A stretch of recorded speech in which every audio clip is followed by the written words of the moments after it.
दोस्तों, सड़क पर एक दूध का टैंकर जा रहा था और उसमें 1000 लीटर दूध भरा हुआ था। टैंकर को उसका ड्राइवर धीरे धीरे आराम से चला रहा था। उस ड्राइवर का नाम मुकेश था, जो उस दूध के टैंकर को लेकर जा रहा था। तभी उसे थोड़ी दूर आगे सड़क चौराहे पर एक पुलिस की जीप खड़ी दिखाई दी, जहां पर कुछ पुलिस वाले वाहनों की चेकिंग कर रहे थे और चेक होने के बाद ही वाहन को आगे जाने के लिए पास कर रहे थे। बारीकी से वाहनों के कागजात चेक किए जा रहे थे, तो मुकेश को थोड़ी बेचैनी और घबराहट होने लगी। लेकिन फिर उसने सोचा कि उसके पास सारे कागज पूरे हैं और यह दूध भी वह नेक काम के लिए लेकर जा रहा है, तो उसे घबराने की ज़रूरत नहीं है। यह सोचकर उसे थोड़ा हौसला मिला। अब जैसे ही वह उस चौराहे के नज़दीक आता है, तो एक पुलिस वाला उसे हाथ दिखाकर ट्रक रोकने के लिए कहता है। मुकेश ट्रक को सड़क किनारे करके रोक देता है और पुलिस वाले से कहता है, हाँ जी साहब, बताइए। पुलिस वाला उसे नीचे उतरने के लिए कहता है। अब मुकेश ट्रक से नीचे उतरकर पुलिस वाले के पास जाता है और कहता है, हाँ जी सर, कहिए क्या बात है। पुलिस वाला उससे कहता है, इस ट्रक के कागज़ दिखाओ और ट्रक में तुम क्या लेकर जा रहे हो वो भी दिखाओ।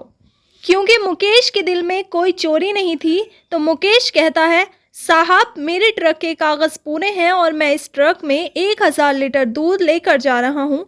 इसे मैं एक भंडारे के लिए लेकर जा रहा हूँ। मैं पहले ही बहुत लेट हो चुका हूँ, इसलिए साहब आप मुझे जाने दीजिए, नहीं तो यह दूध ख़राब हो जाएगा और भंडारे में किसी काम नहीं आएगा। तो दोस्तों, आगे इस कहानी में क्या होता है, यह जानने के लिए अंत तक ज़रूर देखें। उससे पहले आपसे एक छोटी सी गुजारिश है, अगर आपको यह कहानी पसंद आ रही है तो कृपया इसे लाइक करें और हमारे YouTube चैनल को सब्सक्राइब कर लें, ताकि आपको आगे आने वाली और भी कहानियाँ मिलती रहें। तो दोस्तों, यह घटना कुछ इस प्रकार है। गाज़ीपुर ज़िले के एक गांव में हर साल एक बड़ा भंडारा आयोजित किया जाता था। इस साल भी भंडारे की तैयारी बड़ी ज़ोर शोर से चल रही थी। उस भंडारे में सैकड़ों लोग हिस्सा लेते थे और हज़ारों लोग खाने के लिए आते थे। भंडारे में ज़रूरतमंद और भूखे लोगों को खाना खिलाया जाता था। इसी तरह से इस साल भी भंडारा होना था। इस साल एक हिस्सेदार ने 1000 लीटर दूध उस भंडारे में दान किया था। उस दूध को लाने के लिए गांव के ही एक व्यक्ति को यह जिम्मेदारी सौंप दी जाती है, जिसका नाम मुकेश होता है। वह मेहनती और ईमानदार ट्रक ड्राइवर था। वह अपनी जिम्मेदारी बखूबी समझता था, इसलिए उसे यह जिम्मेदारी सौंपी गई थी। वह ट्रक लेकर शहर चला जाता है और वहां से 1000 लीटर दूध अपने टैंकर में डलवाकर वापस आ रहा होता है। तभी रास्ते में एक चौराहे पर उसे पुलिस की गाड़ी दिखाई देती है, जहां कुछ पुलिस वाले वाहनों के कागज़ चेक कर रहे थे और उन्हें रोक रहे थे और बारीकी से कागज़ों की देखरेख कर रहे थे। उसका मन घबरा जाता है कि ये पुलिस वाले उसे भी बेवजह परेशान करेंगे, लेकिन उसे यह तसल्ली होती है कि उसके कागजात तो पूरे हैं और वह ये एक अच्छे नेक काम के लिए दूध लेकर जा रहा है। वह उस चौराहे पर पहुंच जाता है। तभी वहां एक पुलिस वाला उसे हाथ देखकर रुकने के लिए कहता है। वह अपना ट्रक सड़क किनारे लगाकर रोक देता है और जैसे ही मुकेश ट्रक ड्राइवर नीचे उतरता है, तो पुलिस वाला उससे कहता है, इस ट्रक के कागजात चेक कराओ, अपना ड्राइविंग लाइसेंस दिखाओ और ट्रक में क्या है यह भी मुझे बताओ। इतने सारे सवाल मुकेश एक साथ सुनकर थोड़ा घबरा जाता है, लेकिन उसके दिल में कोई चोट नहीं था। तो मुकेश कहता है, साहब, इस ट्रक में 1000 लीटर दूध भरा हुआ है, जिसे मैं एक भंडारे के लिए लेकर जा रहा हूँ। वह इस भंडारे का इनविटेशन कार्ड भी उन पुलिस वालों को देता है। पुलिस वाला कहता है, यह सब तो ठीक है, लेकिन ट्रक के कागजात चेक कराओ। मुकेश उत्तर देता है, साहब, ट्रक के कागज़ पूरे हैं, मुझे पहले ही बहुत लेट हो चुका है। भंडारे में अगर यह दूध लेट पहुंचा तो वहां लंगर तैयार नहीं होगा और यह दूध भी ख़राब हो सकता है, फिर इसका कोई फ़ायदा नहीं होगा। पुलिस वाला कहता है, यह बाकी बातें बाद में देखेंगे, पहले तुम कागज़ चेक कराओ। मुकेश ट्रक के अंदर जाकर कागज़ निकाल कर ले आता है और कागज़ पुलिस वालों को दे देता है। पुलिस वाला उसके कागज़ों को अच्छी तरह से चेक करता है और अपने बड़े साहब के पास जाकर, जो अपनी कुर्सी पर बैठे हुए थे, उन्हें दे देता है। बड़े साहब उन कागज़ों को बड़ी गौर से देखते हैं। गौर से देखने के बाद वह मुकेश को एक नज़र देखता है और फिर ट्रक पर नज़र डालते हुए पूछता है, इस ट्रक में क्या है? मुकेश कहता है, साहब इस ट्रक में दूध है जो मैं भंडारे के लिए लेकर जा रहा हूँ। बड़े साहब कहते हैं, ये दूध असली है या मिलावटी? इसमें कोई पाउडर की मिलावट तो नहीं है? देखो भाई, इसकी जांच करनी पड़ेगी। वह अपने सिपाही को जांच करने के लिए मशीन लाने के लिए भेज देते हैं। मुकेश कहता है, साहब मैं जहाँ से दूध लेकर आ रहा हूँ वहाँ से मैं अक्सर दूध लाता हूँ। वहाँ दूध की जांच होने के बाद ही लोड किया जाता है। उन्होंने आज तक कोई गड़बड़ी नहीं की है, इसलिए यह दूध असली है। मुझे जाने दीजिए, नहीं तो यह ख़राब हो जाएगा। भंडारे में इसकी बहुत ज़रूरत है।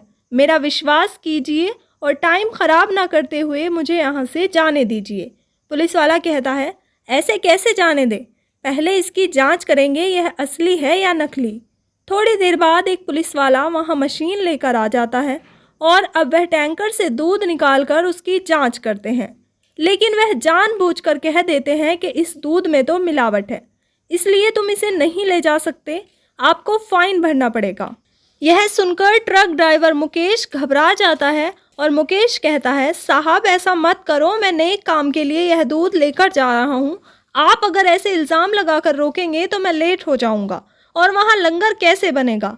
लेकिन बड़े अधिकारी नहीं मानते और कहते हैं, इसका तो फ़ाइन भरना ही पड़ेगा। इसका कम से कम 10,000 का फ़ाइन बनेगा। अगर तुम्हारे पास 10,000 है तो फ़ाइन भर दो और दूध ले जाओ। पुलिस वालों को इस बात से कोई मतलब नहीं था कि यह दूध पुण्य के लिए जा रहा है या पाप के लिए। उन्हें तो बस अपने पैसों से मतलब था। वे हमेशा ही ऐसा ही करते थे, हर आने जाने वाले से कोई ना कोई बहाना बनाकर पैसे ठग लेते थे। इसलिए उन्होंने मुकेश को भी रोक रखा था और मुकेश से भी पैसे ऐंठने के लिए तैयार बैठे थे। मुकेश अब चिंता में पड़ जाता है और कहता है, साहब फ़िलहाल मेरे पास कम रुपये हैं, मैं इसका अरेंजमेंट करता हूँ, इसलिए मुझे थोड़ा समय चाहिए। फिर मुकेश वहाँ से चला जाता है और अपना ट्रक वहीं पर छोड़ देता है। वह वहाँ से आकर सोचने लगता है कि अब मैं क्या करूँ। तब वह अपना फ़ोन निकालता है और गांव के सरपंच को फ़ोन करता है। वह उन्हें पूरी बात बताता है। गांव का सरपंच पूरी बात सुनने के बाद परेशान हो जाता है। वह सोचता है कि अगर दूध समय पर नहीं पहुंचा तो भंडारा कैसे होगा। इतने लोगों को इनविटेशन कार्ड दिए गए हैं और इतने ज़्यादा लोग यहाँ पर आ भी चुके हैं। सरपंच मुकेश से कहता है, तुम चिंता मत करो, मैं तुरंत कुछ करता हूँ, तुम वहीं रुको, मैं कोई ना कोई सॉल्यूशन निकालता हूँ। मुकेश सड़क पर जा रहा था तो उसे एक खंबे पर बड़ा बोर्ड बैनर लगा हुआ दिखाई देता है, जिस पर कुछ बड़े अधिकारियों के नंबर लिखे हुए थे। वहाँ पर सुपरिटेंडेंट ऑफ पुलिस एसपी का नंबर भी लिखा हुआ था। तब वह सोचता है, क्यों ना बड़े अधिकारी को इस बारे में सूचित किया जाए कि हमारे साथ कितनी नाइंसाफ़ी हो रही है। लेकिन फिर उसके मन में ख्याल आता है, यह बड़े अधिकारी हम छोटे लोगों की बात कहाँ सुनते हैं, इनको तो बड़े बड़े काम होते हैं और इनसे मिलने के लिए भी अपॉइंटमेंट लेनी पड़ती है। वह सोचता है कि यह नंबर लिखवा तो देते हैं लेकिन किसी की मदद नहीं करते। ऐसा सोचकर वह निराश होकर आगे बढ़ जाता है। लेकिन उसके मन में बार बार यह ख्याल आ रहा था कि एक बार उसे कोशिश तो करनी ही चाहिए, इसमें क्या ही हर्ज है। तब वह वापस आता है और उस बैनर से एसपी साहब का नंबर उतारता है और अपने फ़ोन में उन नंबर को डायल करता है। उधर से आवाज़ आती है, हाँ जी, क्या काम है, किससे बात करनी है? वह बताता है, मुझे एसपी साहब से बात करनी है। थोड़ी देर के इंतज़ार के बाद एसपी साहब लाइन पर आते हैं। फिर मुकेश उन्हें सारी घटना के बारे में बताता है और अपनी दुविधा के बारे में बताता है। एसपी साहब उसका नाम पूछते हैं और उसकी लोकेशन भी। मुकेश एसपी साहब को लोकेशन बता देता है और अपना नाम भी बता देता है। अब एसपी साहब पूछते हैं कि तुम्हारी इस वक्त की लोकेशन क्या है? एसपी साहब पूछते हैं। मुकेश एसपी साहब को बताता है, मैं इस सड़क पर खड़ा हूँ और यहाँ पर एक बड़ा बोर्ड बैनर लगा हुआ है जिस पर कुछ अधिकारियों के नंबर लिखे हुए हैं। एसपी साहब उससे कहते हैं, तुम वहाँ हमारा इंतज़ार करो, हम थोड़ी देर में ही वहाँ पहुँचते हैं। एसपी साहब लोकेशन समझ चुके थे कि वह कौन सी लोकेशन है। अब एसपी साहब थोड़ी देर में वहाँ पहुँच जाते हैं और उनके साथ उनकी टीम भी होती है। एसपी साहब मुकेश से पूरी बात पूछते हैं और फिर कहते हैं, तुम चिंता मत करो, तुम्हारा सॉल्यूशन हो जाएगा। फिर वह अपना भेष बदलते हैं और साधारण कपड़े पहन लेते हैं, सिर पर एक गमछा बांध लेते हैं और मुकेश से कहते हैं, मैं तुम्हारे साथ चलूँगा, तुम उनसे यह बोलना कि यह एक मेरा दोस्त है, यह भी ट्रक चलाता है। फिर वह अपनी टीम को समझाते हैं, तुम पीछे रहोगे, जैसे मैं तुम्हें मिस कॉल दूंगा तुम तुरंत वहां आ जाना। एसपी साहब बहुत ही ईमानदार और मेहनती अधिकारी थे। पूरे ज़िले में उनकी चर्चाएं होती थी। जो भी उनसे मदद मांगने जाता था वह उसकी मदद ज़रूर करते थे। वह अपने काम के प्रति बहुत गंभीर थे और अपना फ़र्ज़ भली भांति निभाते थे। उन्होंने बहुत से स्टिंग ऑपरेशन किए हुए थे। मुकेश की बात सुनकर उन्होंने सोचा था क्यों ना इनको रंगे हाथों ही पकड़ लिया जाए। तो वह मुकेश को समझाते हैं, तुम अपनी शर्ट की जेब में मोबाइल डालो और इस तरह से डालना कि किसी पुलिस वाले की नज़र इस पर ना पड़े। जो भी कुछ मामला हो पेश आएगा, सबकी वीडियो रिकॉर्डिंग कर लेना। मुकेश ऐसा ही करता है और एसपी साहब के साथ उस चौराहे पर फिर से चला जाता है। फिर वह बड़े अधिकारी के पास जाकर कहता है, साहब मेरे पास 10,000 का बंदोबस्त नहीं हो पाया है, मेरे पास अभी सिर्फ 3,000 है। आप 3,000 से काम चला लीजिए और मेरा ट्रक छोड़ दीजिए। मुकेश ड्राइवर से जैसा एसपी साहब ने कहने के लिए कहा उसने ऐसा ही कह दिया। तब बड़े साहब कहते हैं, पूरे 10,000 लगेंगे। अगर तुम 10,000 का अरेंजमेंट नहीं कर पाए तो यह गाड़ी यहाँ से नहीं जाएगी, इसे हम थाने ले जाएंगे। मुकेश कहता है, साहब यह दूध अच्छे नेक काम के लिए जा रहा है, कुछ तो रियायत कर दीजिए। बड़े साहब सुनकर 5,000 के लिए मान जाते हैं और मुकेश अपनी जेब से 5,000 निकालता है। अब एसपी साहब कहते हैं, साहब मैं भी एक ट्रक ड्राइवर हूँ, मैं भी आता जाता रहता हूँ, इनके कागजात तो पूरे हैं और यह दूध भी अच्छे नेक काम के लिए लेकर जा रहे हैं, फिर भी तुम इनसे पैसे ले रहे हो। इनका दूध नकली बताकर इनसे 5,000 ले रहे हो, यह तो गलत बात है। सरकार नौकरी तो दे रही है, सैलरी देती है तुम्हें, सरकारी वेतन में तुम्हारा भला नहीं होता क्या? जनता की मदद करने के लिए तुम्हें रखा गया है। तुम इस वर्दी का नाजायज़ फ़ायदा उठा रहे हो और लोगों से पैसे वसूल रहे हो। बड़े अधिकारी का गुस्सा साफ झलकता है। वह अपने पुलिस वालों से कहते हैं, इसका ट्रक मत जाने देना जब तक यह पूरे 10,000 नहीं देता। तभी एसपी साहब अपना आई कार्ड निकाल कर उसकी आंखों के सामने कर देते हैं। जैसे ही वह उस आई कार्ड पर सुपरडेंट ऑफ पुलिस लिखा देखता है, उसके चेहरे का रंग उड़ जाता है और वह घबरा कर सैल्यूट मारता है। जैसे ही उसने सैल्यूट मारा, पीछे सभी पुलिस वालों ने भी यह देखा और सभी पुलिस वाले एसपी साहब को सैल्यूट करने लगे। उन्हें नहीं पता था कि यह व्यक्ति कौन है, लेकिन उनके बड़े अधिकारी ने उन्हें सैल्यूट मारा था, इसलिए उन्होंने भी सैल्यूट किया। अब एसपी साहब अपनी जेब से फ़ोन निकालकर एक मिस कॉल करते हैं। तभी वहां उनकी टीम पहुंच जाती है और उन सभी को अरेस्ट कर लिया जाता है। सभी को अरेस्ट करके थाने भेज दिया जाता है। इसके बाद मुकेश दूध का टैंकर लेकर भंडारे में समय पर पहुंच जाता है। उसने एसपी साहब के साथ साथ उनके साथियों को भी भंडारे में आने के लिए कहा था। एसपी साहब भी थोड़ा समय निकालकर वहां अपनी टीम के साथ पहुंच जाते हैं। सभी लोग एसपी साहब की बड़ी प्रशंसा करते हैं और उनकी खूब तारीफें होती है।